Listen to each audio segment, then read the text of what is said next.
And we're back. Welcome to Breakfast with Buck for the Christian on the go. That's you. You're busy. You got a life to live. Understand it. God understands it. So settle down for just a minute or two for a quick devotion. Maybe it'll give you a little bit of peace for the day or something to just kind of remind you that Jesus is real. And that's what we're doing this series on the tangible, because it's very much what happened in the real world while Jesus was walking through, while the disciples and the Gospels were being, I guess you could say, active in real life. And also the Old Testament, the Ark of the Covenant, Noah's Ark. We've got all kinds of great stories where people were actually interacting with God in real time in the physical. So yesterday we talked a little bit about Israel being the cursed fig tree, and today we want to talk about us being the cursed fig tree. So Matthew chapter 1, verse 18, just a reminder, Jesus was in the middle of the Passion Week. That's what we call the week during the Passover, right before he was crucified. Took a little excursion to Bethany, and now he's on his way back to Jerusalem. He sees a fig tree by the road, and it doesn't have any fruit on it. It's just a bunch of leaves, and in verse 19 he says, "May you never bear fruit again," and immediately the tree withered. It died. He killed it. He killed it because it didn't have fruit. So I don't like killing trees. I think it's cool to have trees.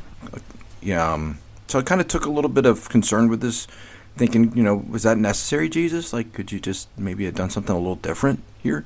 And I think it was completely necessary when I think about the impact it had on the disciples and you and me. So yesterday we talked about how it impacted the nation of Israel. Let's talk about us today.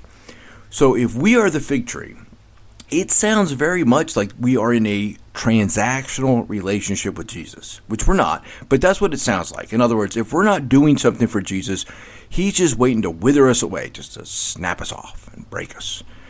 And so I know that's not true. So what does it mean for us then, what Jesus was saying? I'm going to go with this, is you can't have it both ways. You can't say you want a vibrant life and be excited and be blessed. You can't say that you're in a position of power, that Jesus is going to take care of you, and not bear any fruit. It all comes at the same time. And Jesus wants us to bear fruit.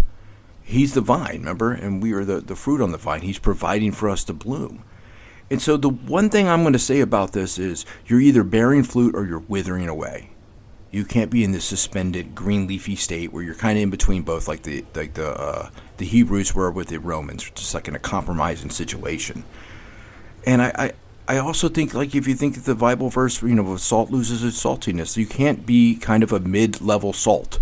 You can't be almost preserving or almost adding flavor to the world. You've got to be always doing this. Now, I don't think God's sitting there waiting to snap and break us apart.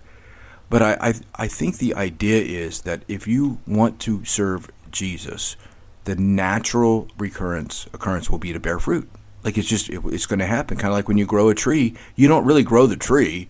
You're just, you're adding a little water here and there, and that's what we call the spiritual disciplines, like prayer and meditation and reading the scriptures, going to church. But essentially, God is bearing the fruit in you.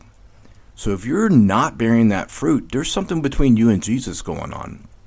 And unfortunately, it's not good. It's not like Jesus isn't doing his part.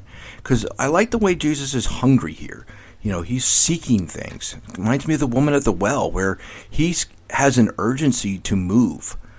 Blessed are those who hunger and thirst for righteousness. Like, he wants those people around him as his disciples. He calls us to do that. So today, think about it. Where's your fruit? Where you're not bearing fruit? And I also remember verse 21 and 22, where he says, if you have faith, you'll be able to do the same thing. You'll even be able to throw mountains into the sea. So think about that. Where's your faith? Are you have enough faith to bear fruit, or are you just kind of one of those trees that is getting close always and it withers away at the last second? All right. Have a great day. The Tangibles continues tomorrow, and I hope that you enjoyed this. Thanks a lot.